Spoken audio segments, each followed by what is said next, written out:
This video is going to focus on how we get information out of DNA. So we know that our DNA contains information to make us who we are, but how do we get from a bunch of chemicals to functional living things? So the overall process is going to be called translation. But before we get into exactly how translation works, I want to talk a little bit about how information is stored. So we're going to talk about translation, but before that we have to ask ourselves, how do we store information in our DNA? So I want you to think about DNA as a library. DNA is like a library where you store all the instruction manuals to make you you. So everything you need to go from your original zygote to the human you are today comes from your genes. Your genes are the instruction manual. So you have about 20,000 of these books in your library. Give or take a few hundred. Right? And those instruction books contain the information on how to make you you and how to make you function. So in each of these 20,000 books, they're filled with letters. And those letters are the A's, T's, G's, and C's that make up your nucleotides, the adenines, the thymines, the guanines, and the cytosines. And these letters are put together in genetic words. And those genetic words are all the same length. And they are called codons. And a codon is 3 nitrogen bases. So for example, a codon might be A, U, G, or if we're talking about DNA, A, T, G. Either way, it is 3 nitrogen bases long, one codon. And it turns out we know what all of these codons mean. So if we look about how many different words there are, when we think about genetic words, words are 3 base pairs long, and there are 4 letters to choose from. So 4 letters, A, T, G, and C, and they're going in combinations of 3. That tells us there are 64 different codons possible, with the number of letters we have making up words of 3. Now, our language, the English language, is much longer and has many more words than 64 because we don't have a limit to the number of letters in a word. We'll see why there's a limit on these words as time goes on, but it makes it really functional for translation. So it turns out we know what all of these words are, and we can use a decoder to figure it out. So you should have in your possession a decoder, looks like this, where all of the words that DNA could be made of are listed. And you'll see there's a ring on the inside of this. This is going to represent your first base in a triplet. So here's our example codon again, A, T, G. Our first base in here is the A, and we're only interested in the A for our first base that falls into the center. So our first base, and we're going to be only interested in this A. Our second base is going to be the next ring out. So we're going to be interested in looking at these letters out here for our second base in our word. The third base, the G, is going to be found in this outer ring. So the way you use this decoder is your A is found here. Once you find your A in the inside first letter of your word, you're only interested in the part of this wheel that is leading away from that A. So our first base is A, our second base is T, which is going to eliminate the rest of this, and our third base is G, which is going to tell us that this codon is for methionine. Take a minute and see if you can do a couple on your own. Try for C, C, C, maybe C, A, T. How about A, C, T, and T, A, G. Take a minute, pause the video, and see if you can get them. So C is going to give you proline. CAT is going to give you CAT, histidine. ACT is going to give you threonine. And TAG is going to lead to something that says stop. Everything until this point has been an amino acid. Just a reminder that when we talk about making the instruction or decoding our instructions, we're talking about making proteins. Proteins are made of amino acids. So these words tell us which amino acid we need. All right, so back to our codons. The stop codon here, and you'll see a couple of them. There's a stop here, 2 codons, and a stop here. Those are going to be important in translation because they're going to tell the cell's machinery that it's time to stop making a protein. All right, having done that, if we were to take all of these and run them together into one sentence, would you be able to figure out what that sentence says? And the answer is yes. And the reason is because each word is 3 base pairs long. So you can go through and you can easily figure out which 3 bases belong together. Translation is going to use the 3 different types of RNA we talked about in the last video when we did transcription. And those 3 types of DNA are your messenger RNA. And we had said this is going to be like our recipe. This is going to tell the cell what amino acids are needed, where and when. We're going to need our tRNAs, and we said this is our chef. Our chef is going to be responsible for taking and making sure the right ingredients are getting onto or into our completed protein. And then we are also going to have the ribosomal RNA playing a role in the site of protein synthesis or the kitchen. So at the end of translation, we are going to make from our mRNA, we're going to read the recipe and we're going to have made a polypeptide chain. If you haven't picked it up yet, please take a minute to go ahead and pick one up from the front of the room before you come back, because we're going to add to this sheet as we go. This is going to represent different steps of translation. And here we see that our RNA is leaving the nucleus, and this RNA is going to make its way to a ribosome. And so this is our ribosome. The ribosome subunits are going to form around the messenger RNA that we're using. And it's going to stop in the first site of the ribosome, what is called the A site. And this is for arrival.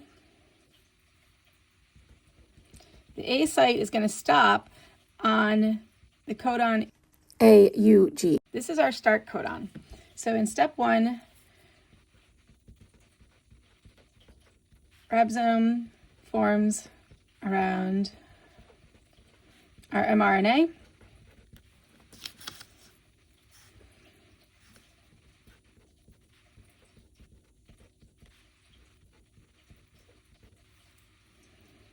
And the start codon takes its place in the A spot of a ribosome.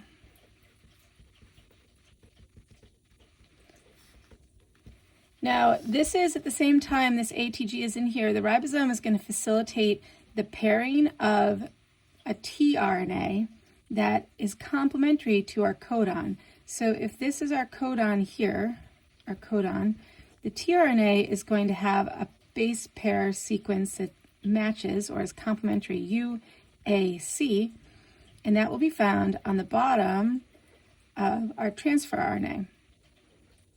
And our transfer RNA, in this case, is going to be carrying around the amino acid coded for by our codon. So just a word on our transfer RNAs. When we look at our transfer RNAs, and I'm drawing them like this, that one's kind of funny looking, they carry around a specific amino acid, and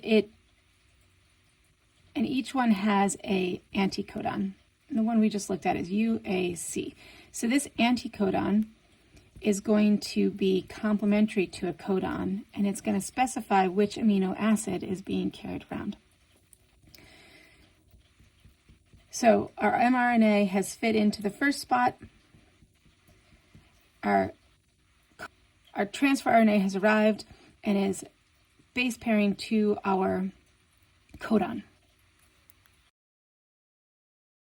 So our tRNA is going to base pair here at the start codon, which is oh, my mistake. Let me fix that now. AUG, because it's RNA. My mistake, y'all.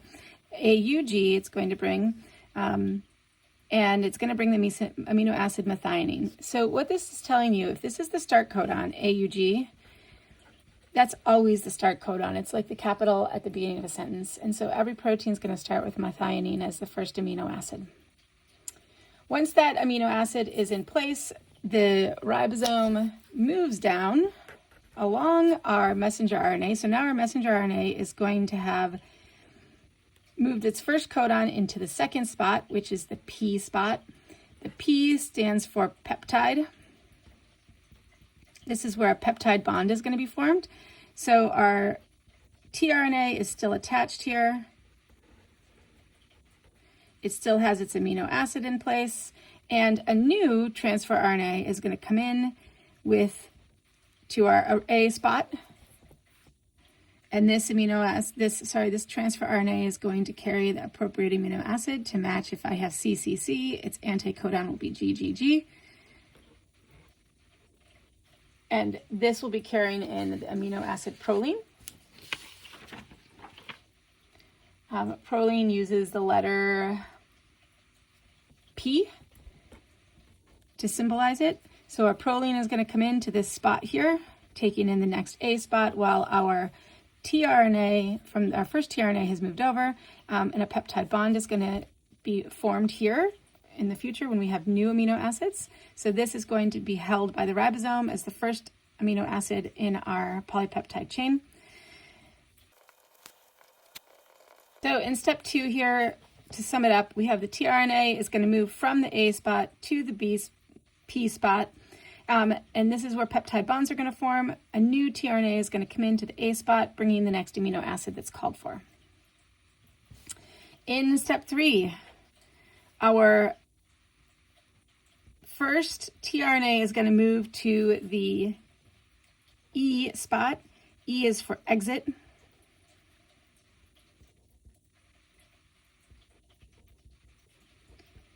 This tRNA at this point is going to be let go. It no longer has an amino acid because that amino acid was left here as an M.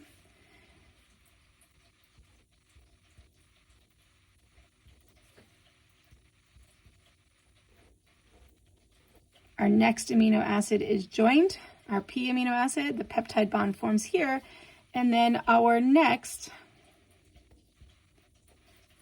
tRNA can come in and form a bond with, or pair with, our codon in the RNA. So our anticodon G, U, C is going to come in. Its tRNA is going to bring along histidine with an H, and they're going to pair in site A. So in our third picture, the tRNA in the P site is going to move to the E site for exit. It's going to be let go, and our P site is going to be filled with the tRNA that was in the A site, and the A site is going to get a new tRNA. And this is going to keep happening. The mRNA is going to keep being pulled through the ribosome. The ribosome is going to keep moving along, and each step of the way, you're going to be either moving transfer RNAs along, pairing your amino acids, or letting them go. In our fourth diagram, we're showing that we have made our way through all of this mRNA, and we have a fairly long amino acid chain that we're going to have been making here. And now we want to talk about, how do we know it's time to stop? How does a protein know when it's done? So we will come across one of those stop codons like AUG. And when we do come along this stop codon, it's going to end translation because UAG doesn't code for an amino acid or a tRNA. Instead, it's going to code for a release factor. And that release factor is going to cause the entire mechanism to come apart. So when we reach AUG, our release factor is going to bind and it is going to end translation. Take a moment to catch up on the drawing and add in the long polypeptide chain. So picking up in our next image here, this is going to be our fourth step. You'll see that I've added in kind of a lengthy amino acid chain. Real proteins are longer than this, but our amino acid chain here, or polypeptide chain, is almost done. And we know this because our stop codon has been reached, a release factor comes in, and what's going to happen at this point is this polypeptide chain is going to be let go. There's no amino acid to add for the stop codon, it's just let go. And the whole thing comes unraveled. So we get down to our last picture here, and we see that we have our mRNA is not damaged. It could be used again. These are our ribosome subunits. They could be used again. And then we have our polypeptide chain here. And our polypeptide chain is what we're going to turn into a protein. And that will be the next video when we talk about protein folding. But our polypeptide chain is almost finished, but not quite. Let's add in this steps 4 and 5 together here. So steps 4 and 5 combined, our ribosome reaches the stop codon, a release factor binds, and that's going to end translation.